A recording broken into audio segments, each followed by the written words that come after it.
encontram, doutor Ademar, doutor Júlio, doutor Valdecir, doutor Mauro, doutora Amanda, doutora Laura, doutor Ulisses, Graziela, que responde por um serviço administrativo a que eu muito agradeço pelo êxito das nossas reuniões, também a parte técnica. Seja bem-vindo de volta, Felipe Nunes, já recuperado, depois de nossas orações. Cumprimento a todos aqueles que nos assistem pela via eletrônica e faço minha saudação inaugural ao reitor da nossa Unirregistral, Dr. Francisco Raimundo, Unirregistral que patrocina estas nossas reuniões. Voltamos hoje a tratar, nesses comentários e glosas, dos registros sobre registros, referindo-nos ao tema 33, já publicado antecipadamente, sobre o princípio do trato consecutivo. É a sexta parte de um conjunto de 7. Vamos concluir, se Deus permitir, na próxima semana. É o tratamento, se nós pensarmos bem, de um certo aspecto, talvez exuberante ou excessivo. O princípio, do ponto de vista de sua aplicação, não merecia tanto aprofundamento como tal. É uma mera técnica, uma transposição técnica. Como princípio, talvez seja o menos complicado de se tratar dentre os vários que há na área do direito registral. Mas, por sua eficácia, merecia esse tratamento. Então, acho que eu não me arrependo de ter tratado largamente disso. Na próxima aula, concluiremos esta sétima parte, com a sétima parte, e vamos, na sequência, iniciar a esse sim, um tema mais complicado, até do ponto de vista prático, que é o princípio da especialidade, que gera um pouco mais de dúvida. Nós vamos hoje sortear, ao final da aula, como de hábito fazemos esse sorteio, 3 livros.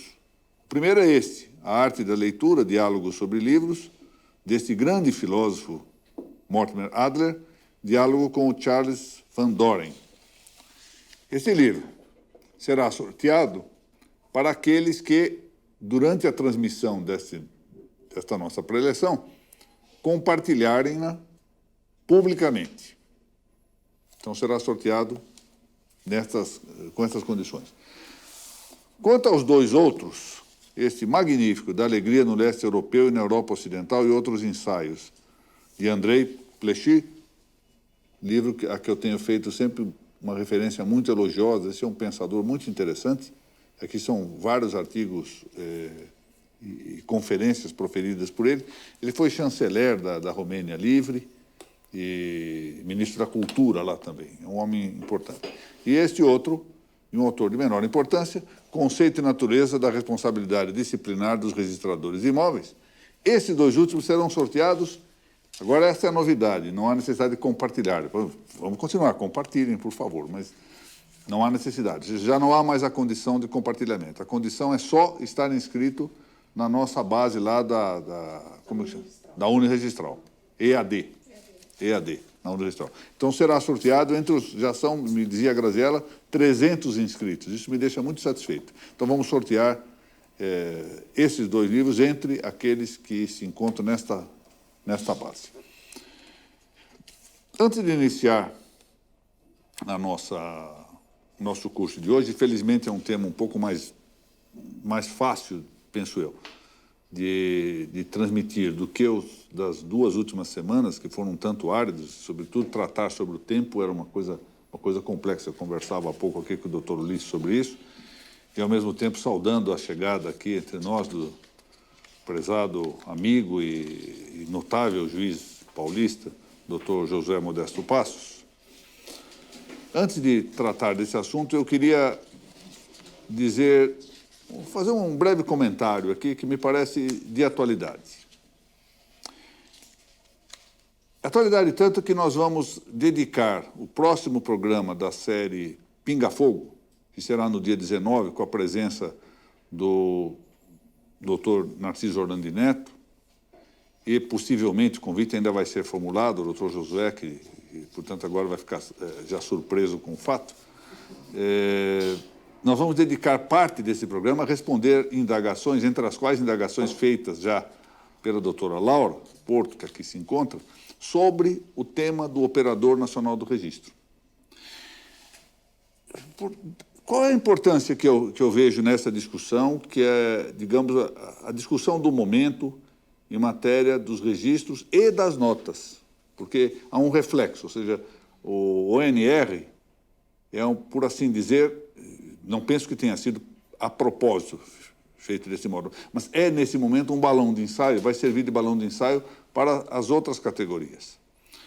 O tema central está em nós discutirmos sobre o tipo de mudança que se deseja em relação, o que muitas vezes é imposta aos registros e às notas.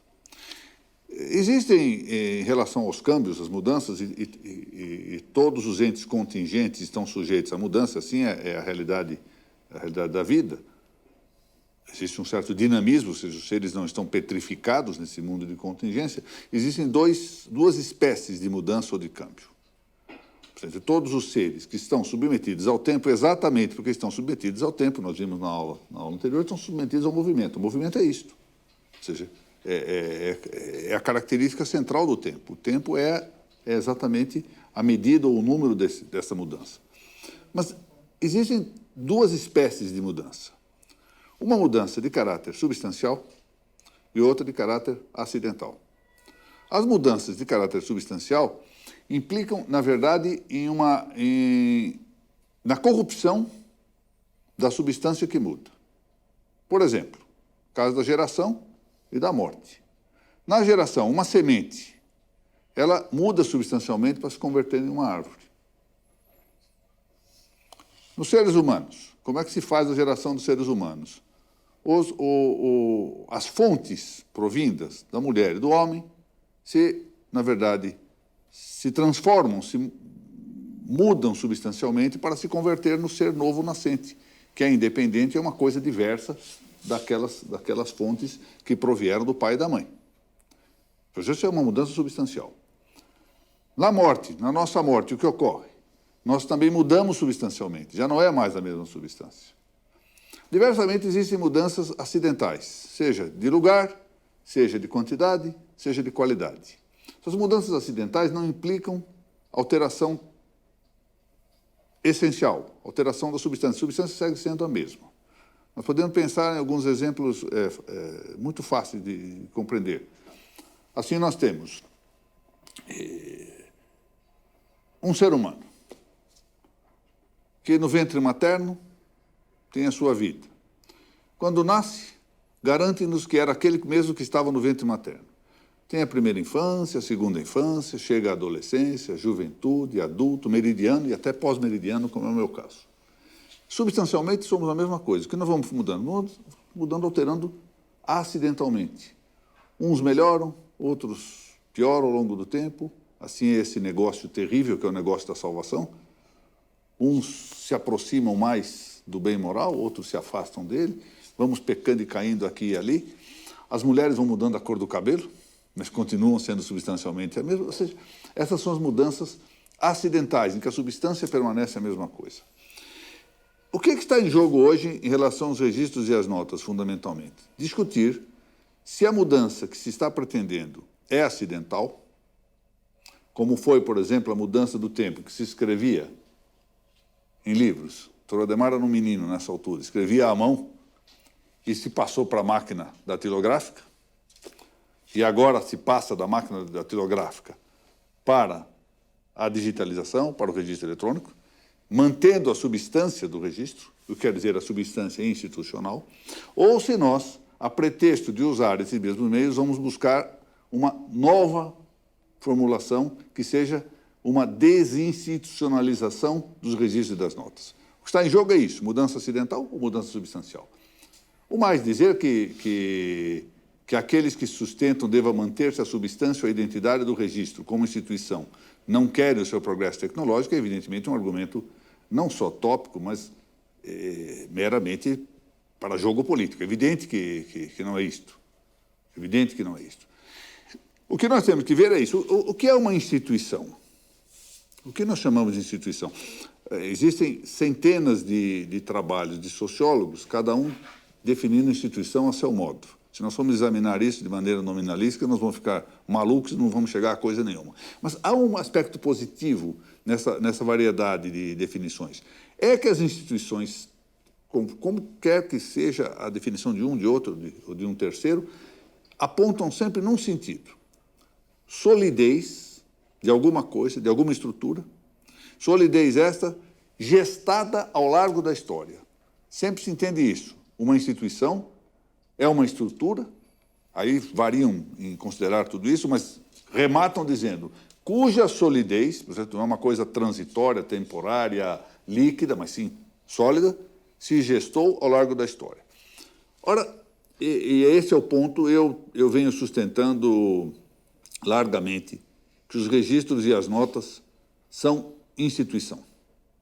Ou seja, que eles não são produto de uma lei momentânea ou transitória que ocorreu num final de semana ou um quinto secretário do parlamento. Não. Representam historicamente uma realidade historicamente gestada, historicamente sedimentada. Eu queria aqui, a propósito, peço desculpas por isso, mas despender mais 2 minutinhos só para dar um pequeno exemplo, uma pequena ilustração disso que estou falando.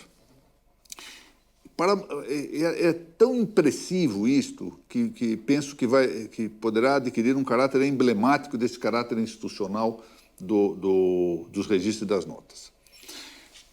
O senhor sabe que a Roma é quase que um milagre histórico, por assim dizer, porque criada em torno da hoje cidade de Roma, nesta mesma cidade de Roma que se encontra, o assentamento de alguns lavradores, gente rústica, gente aparentemente que estava fadada a ser submetida. Alguns séculos depois, essa mesma gente havia gerado um povo tão forte que o território italiano estava já, ainda no século III a.C., unificado.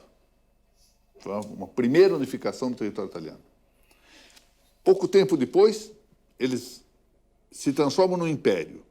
Ocupam a Espanha, que seria hoje a nossa Península Ibérica, a Gália, parte da Europa Oriental em torno do rio Danúbio, províncias da Ásia, províncias da África, se transformando num grande império. Ora, mas esse império teve uma característica, estabeleceu-se com tal, os romanos, sobretudo, por isso que o direito romano tem a importância que teve, sobretudo tem um intuito, uma visão política, visão prática muito interessante, estabeleceram como um lento domínio cultural. Uma prova disso exatamente se encontra no idioma, esse é o tema que eu quero referir. Foi sendo estabelecido nessas regiões dominadas por Roma, a língua latina. Uma língua latina já, de certo modo, alterada pelo substrato cultural que ali está, povos dominados, daí a diferença das nossas línguas românicas, a ponto de que, esse é um dado importante, na Espanha havia uma escola criada por Sertório para ensinar o latim. Então, aqueles funcionários públicos, soldados, comerciantes, falavam um latim, digamos assim, um latim específico, que se chamou de sermo vulgaris. E ao lado desse sermo vulgaris existia ainda uma língua erudita, que era o sermo urbanus, ou eruditus. Muito bem. Esse sermo urbanus eruditus, a língua erudita dos romanos, permaneceu, essa é uma data convencional, permaneceu até 476 depois de Cristo. Por que 476? Porque é a data da queda do Império Romano do Ocidente. Isso é uma data convencional. E a partir dali, o que sobrou? Sobrou o sermo vulgaris com as línguas chamadas línguas românicas ou nove línguas, são várias elas. O galaico-português, que depois se especifica no galego e no português, o espanhol, o catalão, o francês, o provençal, o reto-romano, o italiano, o sardo e o romeno. Muito bem, estão aí as línguas românicas, todas elas. Sermo vulgaris. E para a literatura, como havia desaparecido o sermo urbanos eruditos, cria-se o que se chamou depois de baixo latim, que era o latim da literatura medieval. Já não era mais o latim erudito de um Cícero, por exemplo. Pois muito bem. O que eu queria mencionar, e esse é o tema que agora nos interessa. Ao lado dessas duas sobrevivências do latim, portanto, veem que o português é nada mais, nada menos do que um latim vulgarizado, como o italiano também, um latim vulgarizado, o francês também, e assim por diante. E desse baixo latim, havia uma terceira língua latina, que era chamada de latim bárbaro ou latim tabeliônico. Ou seja, era um latim que era preservado pelos scribe, ou seja, pelos ascendentes dos atuais notários e registradores, como uma língua latina artificial, reconhecida em um agrupamento historicamente constituído para produzir documentos. Então, veja, olha a importância que se dá à atividade dos scribe. Ao lado de uma língua vulgar, do sermo vulgaris que se romanizava, ou seja, se tornava língua românica, com as suas 9 variações aí indicadas. E pode ser que haja outras, isso é discutível. Bom, pelo menos 9. E de um baixo latim, de gente que ainda escrevia em latim, mas o latim medieval da escrita, admitia-se uma terceira forma de escrita latina, só para esta gente que havia cursado o trivium e que produzia documentos. Um latim artificial, que era o latim, chamemos assim antecipadamente, um pouco avant la lettre, o latim dos notários e dos registradores públicos. Eis aí a marca histórica.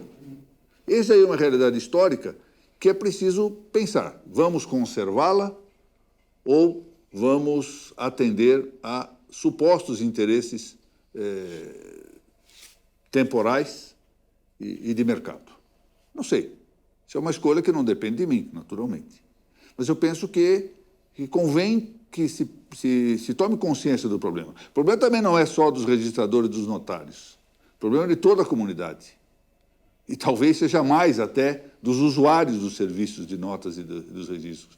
E somos nós que vamos ser afetados por mudanças boas ou más.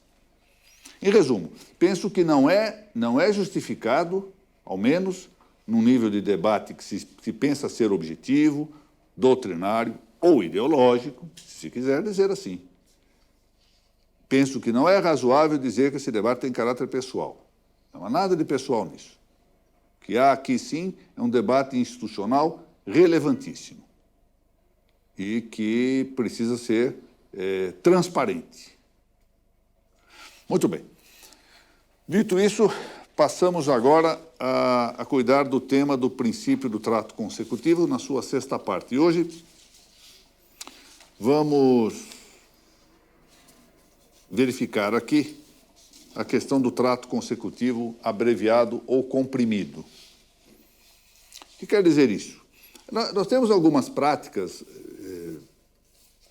que seriam práticas sumárias dentro do cartório, dentro do serviço, entre elas uma que não é isenta de riscos, mas é interessante, que é a chamada qualificação abreviada. Nós vamos ver isso adiante. Na prática, frequentemente, ela é bastante eficaz, porque antes mesmo do ingresso do título e de um certo dispêndio de tempo, um escrevente categorizado, ou mesmo nos cartórios menores, o próprio registrador, examina o título à chegada e já, numa primeira vista de olhos, verifica o que lhe falta, indica para o interessado, que então não aguarda o lapso de tempo da qualificação normal e já sumariamente, de maneira abreviada, vai atrás dos documentos que faltam. Por que isso é arriscado? Porque, claro, isso não fica prenotado. E ao não ficar aí, não ficando prenotado, corre-se o risco de um atropelamento aí por um outro título contraditório.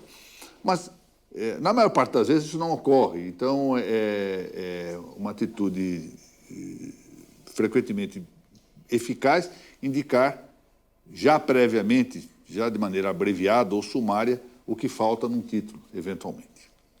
Sem impedir que, se a pessoa insistir em prenotá-lo, que o faça. Né? Aqui não, aqui se trata de uma providência que já é livresca, não é antecedente do processo registral.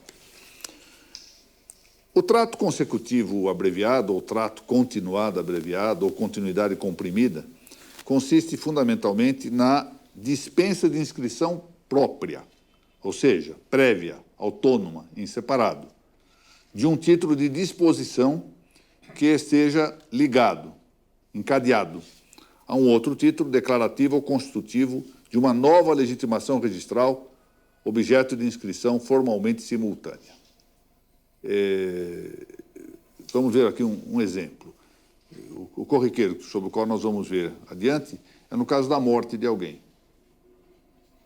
Então, morre uma pessoa, mas essa pessoa já havia contratado em vida a alienação de um imóvel. Preço já saldado. Faltava apenas passar a escritura tabelioa para que o negócio se formalizasse. Então, munido de um alvará, os herdeiros, ou o único herdeiro, enfim, alguém que possa representar o espólio, vai lá e autoriza que se perfaça o negócio por meio de um alvará e que o alienante, na verdade, é o espólio. Em rigor, nós estamos aí com uma quebra do princípio da continuidade. Existem dois tipos de prática a propósito disso. Alguns averbam a morte em separado e, diante da averbação, procede na sequência o registro. Não sei, parece que essa é a prática dominante aqui em São Paulo, né? Outros fazem de maneira comprimida. É aí que entra, mencionam só no próprio corpo do registro da alienação a prévia morte do autor da herança, portanto, daquele que seria o disponente secundum tabulas. E é nessa abreviação, fazer um só registro, nem sempre dependerá da legislação aplicável, não só a legislação brasileira, que é variável nos estados a respeito disso, dos emolumentos, mas também, ao longo do direito estrangeiro, essa variação existe. Saber se cobra por um ou dois registros. O problema nem sempre é econômico, ou pelo menos com economia financeira. Muitas vezes a economia que se pensa obter é a economia de tempo e de esforços. E especialmente uma economia que hoje em dia se faz presente, que é da graficidade da matrícula. Porque a matrícula está muito crescida. Nós temos que eliminar o mais possível. Isso provavelmente com o registro eletrônico tenderá a diminuir na sua importância. Mas no registro em papel é muito relevante economizar espaço na matrícula. Nos primeiros tempos nós não nos demos conta da necessidade dessa economia. Eu me lembro que já na década de 80 eu fiz uma correição aqui no litoral de São Paulo, tempo do desembargador Silvio do Amaral, em que uma determinada matrícula tinha mais de 400 fichas. Imagine o que é isto para ser examinado, não é? Então, essa economia também de espaço, ela é importante para nós garantirmos a graficidade da matrícula, que uma das vantagens do folio real é a sua graficidade, ou seja, a mais fácil visualização do registro. De comum, entretanto, proibidas a alienação e a oneração a non domino, porque ambas são, afinal, o que se controla no registro de imóveis exatamente por meio do trato consecutivo, cada título de disposição possui um assentamento autônomo. Isso é o ordinário das coisas, deve ser assim, até para que nós possamos encadear adequadamente. De maneira que o encadeamento de titularidades ostenta visibilidade gráfica, o que é um dos atributos do folio real. No fundo é isso, eu tenho que olhar a matrícula e descobrir o histórico, exatamente, olha, que é isto, passo a passo. Isso impõe por evidente que a inscrição das titularidades posteriores se precedam correntemente da inscrição das legitimações concatenadas anteriores. E, neste ponto, o trato consecutivo abreviado rompe formalmente, não materialmente, formalmente, com a exigência de inscrição prévia. Não há necessidade, no trato abreviado, de inscrever previamente o ato que manteria um rigoroso encadeamento formal, permitindo a concomitância na inscrição em um só assento de mais de um elo de cadeia de titularidades. Na verdade, o que nós fazemos é, vamos pensar em termos de elos ou em termos de degraus, o que nós fazemos? Normalmente, no trato consecutivo normal, registramos ou averbamos cada degrau ou cada elo. No trato abreviado, o que nós fazemos? Colocamos dois elos dentro do mesmo assento. É como se um assento contemplasse dois degraus sobrepostos. Os dois estão aqui. Em vez de fazer um e um, fazemos os dois juntos. Portanto, não há exceção material. Aqui o que há é uma ruptura de caráter formal, apenas expressivamente. De modo que não se caracteriza, como eu venho dizendo, uma exceção substantiva ao trato consecutivo, mas apenas uma exceção adjetiva ou formal. Jerônimo González advertiu a esse propósito que se tratava de excepções ao princípio de prévia inscrição. Ou seja, só o que se dispensa é a prévia, não a inscrição. Haveria exceção ao trato consecutivo, material, substantivo, se nós dispensássemos a própria inscrição. Mas como eu não dispenso a notícia, simplesmente dispenso a sua antecedência, a exceção é meramente formal, adjetiva. É que ainda, por meio do trato abreviado, estarão inscritos todos os degraus da consecutividade, nada obstante, em um só assentamento registrário.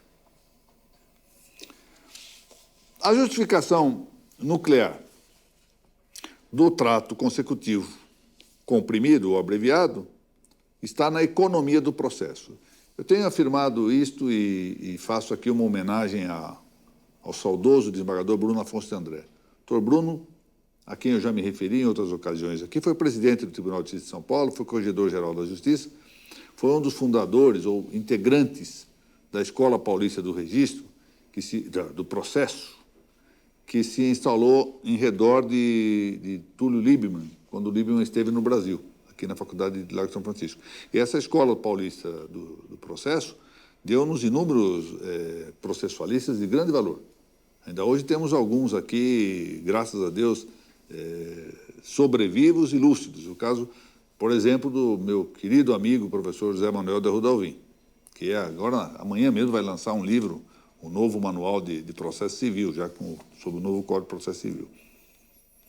Mas o Dr. Bruno, a quem eu devo também a expressão Escola Paulista do Registro, porque ele disse que nós estávamos formando uma Escola Paulista do Registro em paralelo com a Escola Paulista do Processo antecedente, foi quem primeiro me alertou para este fato, que a regra fundamental de todos os processos, não é só do processo jurídico, de todos os processos, até dos processos naturais, é a economia de tempo, gastos e esforços. Interessante isso, todos os processos humanos, sejam de natureza econômica, os naturais mesmo, os processos digestivos, nutricional, etc., devem ser econômicos. O registro é, sob certo aspecto, um processo. Secundum quid quer dizer isso, sob certo aspecto, sob certa perspectiva, desde um ponto de vista.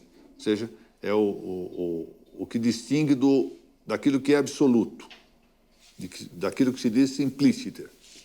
O registro é, pois, sob certo aspecto, um processo. E nisto parece acentuar-se sua função, em que pese ao concurso dos aspectos materiais também nele presentes. O registro também tem aspectos materiais que não são propriamente processuais, pois. Todo processo implica marcha para frente, ou melhor, marcha conducente ou ascendente a um dado fim. E o oposto do processo, o que é? O retrocesso, é não ir para frente, é marchar para trás. Ou seja, então eu descendo ou me afasto do fim. Isso é retroceder. Desta forma, o processo, num primeiro sentido, é um método. O processo é método, para chegar-se ao fim. Embora mais exatamente caiba dizer que o processo é uma parte do método, como veremos. Ou seja, a moção ou movimento para chegar ao fim. Já já eu vou explicar as três partes do processo e isso vai ficar mais claro. É muito conhecida e bastante apropriada a metáfora do caminho para significar o método. Etimologicamente, método quer dizer por meio de um caminho, ou de modo mais simples, o próprio caminho que nos conduz a um fim. No campo ou na esfera da lógica, define-se o método a ordem das disposições intelectuais para chegar a um fim proposto. Vale dizer, a reta ordenação do intelecto para atingir um fim almejado. Todo método tem três elementos. Um terminus a quo, o ponto de partida, um terminus ad quem, o ponto de chegada, e um movimento ou moção. Não é isso que nós fazemos? Nós usamos hoje o Waze ou o Google. Eles nos perguntam qual o ponto de partida, qual o ponto de chegada e quais os critérios para o seu caminho. Caminho mais rápido, que pode eventualmente passar dentro de uma favela e produzir a sua morte. Caminho com mais trânsito, mais seguro. Temos rotas alternativas, quer dizer, métodos alternativos, caminhos alternativos. É isso que se diz, sem um bom plano de voo, um piloto não dirige o seu avião. O piloto é um exemplo exato de alguém que segue o método por segurança. Ele tem um ponto de partida, o aeroporto que ele vai partir, ele quer chegar a um determinado, ele precisa de um plano de voo. Por onde eu vou, que caminhos eu vou seguir.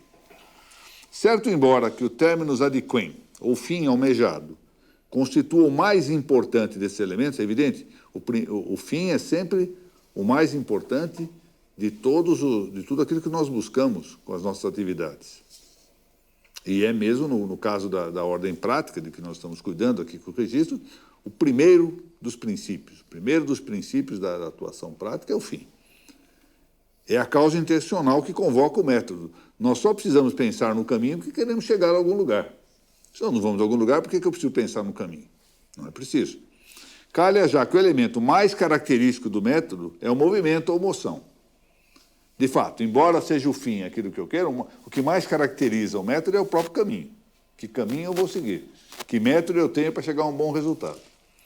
A metáfora do caminho é riquíssima, pois abrange a possibilidade das aporias, ou seja, dúvidas, perplexidades. Em resumo, dificuldades de seguir adiante por um dado caminho. Bifurcações súbitas, que tantas vezes nos impõem refazer um caminho, escolher um entre vários caminhos, ou ainda descobrir um novo caminho para chegar ao nosso destino. Eu estou referindo aqui a uma obra, um autor, na verdade, cuja leitura eu recomendo muitíssimo, José Maria de Alejandro, que tem várias obras, mas eu estou sugerindo duas aqui para quem queira se dedicar a meditar sobre esses temas. Um é esse, La Lógica del Hombre, e a outra é a sua Gnoseologia. Ambas editadas pela BAC Antiga, não pela BAC Moderna, que é outra coisa, pela BAC Antiga. BAC Antiga era uma editora muito conscienciosa, produzia coisas muito interessantes. O processo, porque é um caminho ou um método, é apenas um movimento para chegar a um resultado ou fim. É verdade que o fim ou terminus ad quem é o mais importante para o caminho, mas não menos verdade, assim, remeto-me mais uma vez ao grande Aristóteles, no livro da Metafísica, é que deve antecedentemente aprender-se o caminho para bem chegar ao fim. A esse propósito, eu vou contar aqui esse episódio que já mencionei em outras vezes. Quando nós não temos um fim proposto e almejado, todos os caminhos são indiferentes. Quem já leu Alice no País das Maravilhas, todo mundo diz que leu e pouca gente leu, essa é a verdade. Vai se lembrar dessa hipótese. A Alice estava querendo fugir de um bosque, mas não sabia muito bem por onde sair. Aí surgiram vários caminhos e ela encontra o gato caçoador em cima de um galho e pergunta para ele, o senhor pode me dizer que caminho eu devo seguir desses todos? Ele pergunta para ela, que lugar que você quer ir? Ela fala, para mim tanto faz. Então siga qualquer caminho. De fato é isso. Se nós não temos um fim, todo caminho é indiferente. Sigo este ou aquele. Daí a importância de nós nunca perdermos a ideia de fim. O que valoriza muito a constância das atuações, a perseverança da vontade para chegar a esse resultado. Ainda por esses dias, eu me referi a uma jovem aluna que está querendo prestar concurso sobre esse ponto, dizendo isto, que mais importante do que a disciplina intelectual, que também tem sua importância, do que a boa formação intelectual, que é evidente que tem importância, mas mais importante que isso é a boa disposição da vontade. Nós devemos disciplinar a vontade, formar o caráter. Com a formação do caráter, nós atingimos mais facilmente os nossos objetivos. Todavia, o caminho é já alguma participação no fim. Por isso, razão, mais uma vez, tem Aristóteles. No domínio lógico, tem-se de considerar previamente o caminho ou método, se desejamos chegar posteriormente ao fim. O caminho, de certo modo, participa do fim. É interessante apontar a circunstância de que a linguagem mesma pode exprimir essa participação metódica no fim. Eu tomo aqui um exemplo da língua latina, que possui uma categoria gramatical que expressa o movimento ou moção partícipe do fim, a que se destina. De fato, no latim, nós podemos distinguir o acusativo de objeto direto, como essa expressão, edifico domum, do acusativo de direção, profitiscor domum, caminho para casa. O caminho para casa mostra claramente a participação do meio, ou seja, do método, na finalidade, que é chegar em casa. Ora, podemos propor-nos um caminho ou método realista, ou seja, pois idôneo a levar-nos ao fim que desejamos. Ou, ao revés, propor-nos um método idealista, fantasista, anárquico, ideológico, que só por acaso nos aportará ao destino. Interessante como na vida isso às vezes ocorre tão paradoxalmente conosco, e tão controversamente, contraditoriamente nas nossas atitudes. Nenhum de nós, seguramente, subiria em um avião, se bem que alguns têm o bom senso de nem subir em um avião, mas nenhum de nós subiria em um avião se nós soubéssemos que o piloto não cogita de nenhuma finalidade e não tem um plano de voo. Mas na nossa vida, muitas vezes nós nos lançamos à aventura sem pensar em resultados. Não sabemos bem qual é o fim que nós buscamos. Somos digamos assim, joguetes das circunstâncias, comportamos-nos como catavento. De acordo com como o vento bate, nós vamos nos comportando. Sem pensar no fim a que nós devemos nos propor e pensar claramente no método para atingir esse fim. Por isso que nós mudamos frequentemente de objetivos. Mudamos de fins, porque não temos firmeza nisso, não consideramos adequadamente, intencionalmente, aquilo que nós buscamos. Sócrates, por exemplo, a quem com justiça deve atribuir-se a invenção do primeiro método da filosofia, com a sua maiêutica, que era a arte da obstetrícia intelectual para dar à luz a verdade. Isso é uma coisa fabulosa, e fabulosa a vida de Sócrates também, tal qual nós a podemos conhecer, sobretudo pelos diálogos de Platão, porque Sócrates enfrentou aquilo que era o pensamento inteiramente, o pensamento politicamente correto de seu tempo. Todo mundo pensava praticamente em uníssono, tirar vantagem em tudo, para usar a expressão de Gerson. E Sócrates resistiu moralmente, até mesmo ao ponto de morrer por isso, ainda que praticando um ato censurável do ponto de vista moral, mas estamos falando de um pensador pré-cristão, censurável do ponto de vista moral, morreu em defesa da verdade. Enfrentou tudo aquilo, não me importa o que os outros pensam. Ele estava em busca efetivamente da verdade. Sócrates adotou um caminho realista, ou seja, dirigido efetivamente a conhecer a essência das coisas e, na sequência, defini-las. A maiêutica, séculos depois, converter-se-ia no método escolástico das questiones disputate, que, em rigor, claro que com muito mais elevação, nós estamos tentando repetir aqui em ponto menor, de maneira um tanto mais trivial, com um objeto bastante mais restrito, no nosso pinga-fogo. O pinga-fogo é isto. São essas velhas questiones disputate e, em rigor, uma certa adaptação da maiêutica.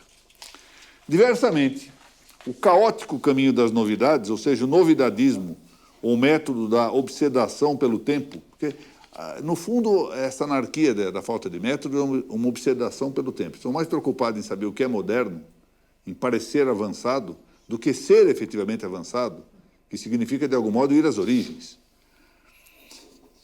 Romano Amério, que é um autor extraordinário, um pensador suíço contemporâneo, dos melhores que houve, designou de método bustrofédico. Sabe o que é essa expressão bustrofédico? É o modo tortuoso com que se escreve em zigue-zague.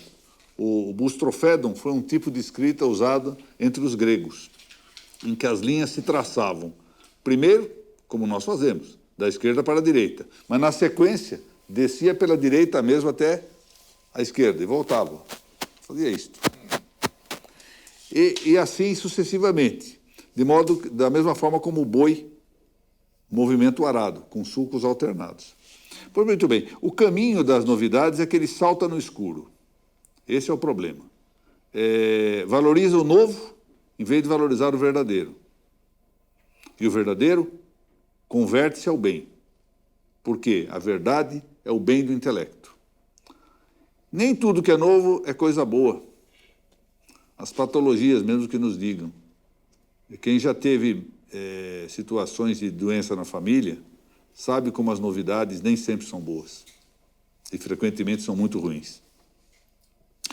Um método efetivamente realista constitui uma escolha econômica, porque, sendo já uma participação prévia no fim, almeja realizá-lo com o menor dispêndio possível de custos, de esforços e de tempo.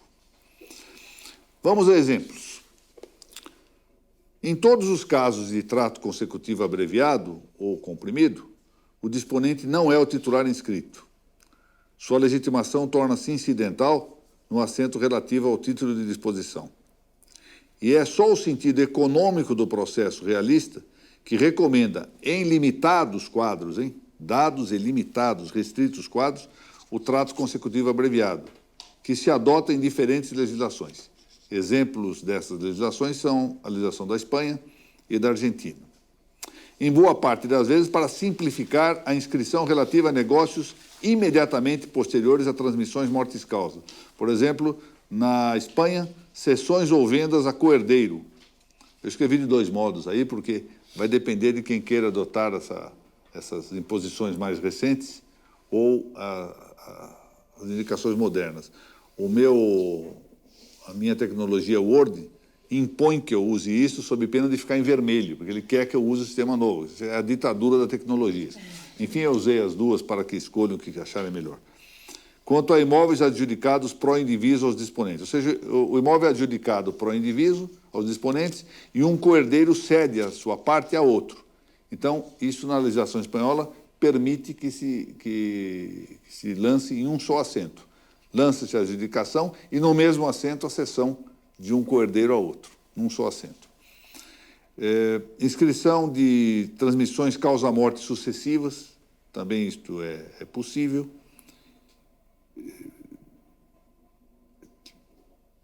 Também podendo abarcar outros casos, por exemplo, a inscrição de penhora recaída em imóvel a que um executado concorra na condição de herdeiro. Também se admite na legislação espanhola. Depois dessa palavra sucessivas aí, acho que esse parêntese não existe, viu, doutora Amanda? Por favor, pedia que cortasse isso. Há um caso frequentemente admitido no Brasil, que nós comentamos aqui no início da aula, que parece moldar-se a esse indicativo econômico. É o do registro de título, que cumpre a obrigação contraída pelo causante da herança sobre o imóvel de que consta ser o legitimado tabular. O fato de reclamar-se a judicialidade da titulação, ou seja, por meio de um alvará, não acarretaria, no âmbito do trato consecutivo normal, a dispensa de inscrição prévia de partilha ou adjudicação do imóvel, objeto da sucessão. Mas nós admitimos, e eu até conto o que aconteceu. Agora vamos revelar traumas biográficos. Acho que outro dia, numa aula dessa, eu comentei, eu era juiz da primeira vara e tive um ataque de novidadismo, porque todos nós estamos sujeitos a essas doenças. E o ataque foi de achar que, como o espólio não tem personalidade jurídica, ele não podia alienar. Então, deu uma decisão, na vara do doutor Ulisses deve se lembrar, o doutor Ademar se lembra, causou, levantou o cabelo de muita gente, falou, não, fundamentei o melhor que pude, não pode alienar e pronto. Isso paralisou São Paulo. Muito bem, isso foi lá por volta de 88, 89, e ninguém mexeu nisso. Acabou passando e ficou. Quando, em 1991, elegeu-se para a Corregedoria Geral de Justiça, meu saudoso amigo e grande desembargador, jurista realmente de escola, e pessoa que era efetivamente um vaso de eleição, o desembargador Dino de Santos Garcia, ele me convidou para chefiar a equipe de correição. E eu fui, a essa altura eu era pinguim, eu era juiz substituto no segundo alçada, mas aceitei a incumbência, muito honrado, e sem prejuízo das minhas funções jurisdicionais, assumi a coordenadoria da equipe de correições. E aí eu estava lá, primeira, segunda semana, eu recebo um chamado do Dr. Dini. Olha, dá para ver o meu gabinete, por favor, eu preciso... Então eu fui lá. Falei vim porque, como eu morava já em Santana do Parnaíba, vim de lá para São Paulo para tratar desse assunto. Quando eu chego na sala dele, estava lá o depois ministro, também meu querido amigo e saudoso, o Domingos Franciuli Neto. Ele foi depois nomeado ministro do Superior Tribunal de Justiça. Aí o doutor Franciuli pegou um processo de dúvida que estava lá e falou assim, você fez a besteira e agora você vai fazer o acordo do doutor Dini voltando atrás disso. Isso está errado. Nós não sabemos muito bem por que está errado, você vai descobrir as razões porque está errado, mas que está errado está.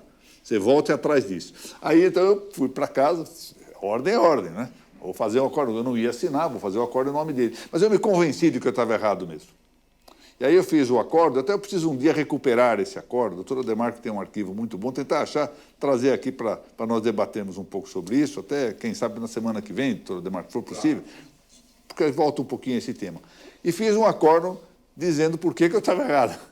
Claro que eu procurei ressalvar um pouquinho a minha honra, mas que, na verdade, estava errado mesmo. era perfeitamente possível fazer isso ao fundo como um trato consecutivo abreviado, ainda que no Estado de São Paulo se use em artigos isolados. Eu não vejo que seja mal que se crie como em um acento único. Esse é um tema, em todo caso, que está a merecer, a meu ver, um exame mais adequado entre nós aqui no Brasil. Como eu disse, há mais ou menos uns 10 anos, nós paramos de nos aprofundar, salvo raríssimas exceções, no exame doutrinário e começamos a dedicar-nos um tantinho, de maneira nominalista, a apreciar e compreender artigos de lei. E isso não faz ciência. E acho que nós paralisamos a doutrina brasileira durante 10 anos, embora tenhamos formado gente de alto nível para ser doutrinador. Acho que, por esse aspecto subjetivo, nós temos um período de grande colheita. Há gente jovem realmente que enche de orgulho a gente mais velha, não é, Ademar? Não é isso, doutor Ulisses? Gente jovem muito dedicada. Mas acho que falta um pouquinho de método para fazer ciência, em vez de ficar perdendo tempo com coisas, é verdade, que importantes no campo nominalístico, mas que não faz doutrina. O fato é que as matrículas estão, não raro, com um vulto que não atende já a seu predicado de visibilidade gráfica. Elas parecem reclamar a economia de espaço. O trato abreviado pode contribuir um tanto para este objetivo. Nós vamos prosseguir na próxima semana e encerrar essa história do trato consecutivo, que a esta altura, dizia há pouco aqui, antes de entrar no ar, já está me sendo até cansativo tratar do assunto, já queria logo mudar para a especialidade e para a legalidade, que são os próximos princípios. Doutora Graziella, temos condições? Está muito rápido ainda. Muito rápido, então vamos prosseguir aqui com alguma referência. Eu estava dizendo aqui,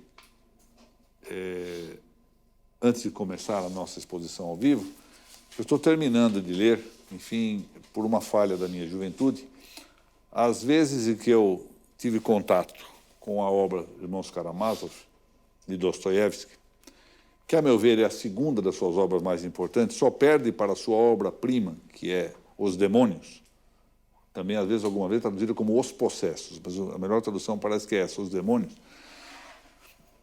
Durante a minha vida, várias vezes eu iniciei, salteei, pulei página, voltei, vi aspectos, fui nos temas mais importantes indicados pelos críticos literários, dos irmãos Karamazov, e nunca me dediquei, porque é preciso realmente ter disciplina, caminho, método, para ler os irmãos Karamazov. Aliás, toda a obra do Dostoiévski é assim, é preciso dizer, olha, eu vou ler até o fim, porque senão a gente para no meio, a despeito da excelência da leitura. Mas é que são obras muito vastas, e como a vida moderna, a vida contemporânea, é uma vida cheia de coisas a fazer, acabamos nos dispersando e deixando de ler. Eu, dessa vez, estou lendo efetivamente até o final. E estou efetivamente encantado. Eu recomendo muitíssimo que todos leiam. Porque quando vai chegando no terço final, a obra parece que se adensa intelectualmente. Eu comentava aqui, eu não sei se o doutor José teve a oportunidade de ler já isso ou não, há um diálogo do Fyodor, de quem era? Já eu me lembro o nome, de um dos irmãos, com o segundo irmão, não era Fyodor o nome, eu vou me lembrar o nome, Ivan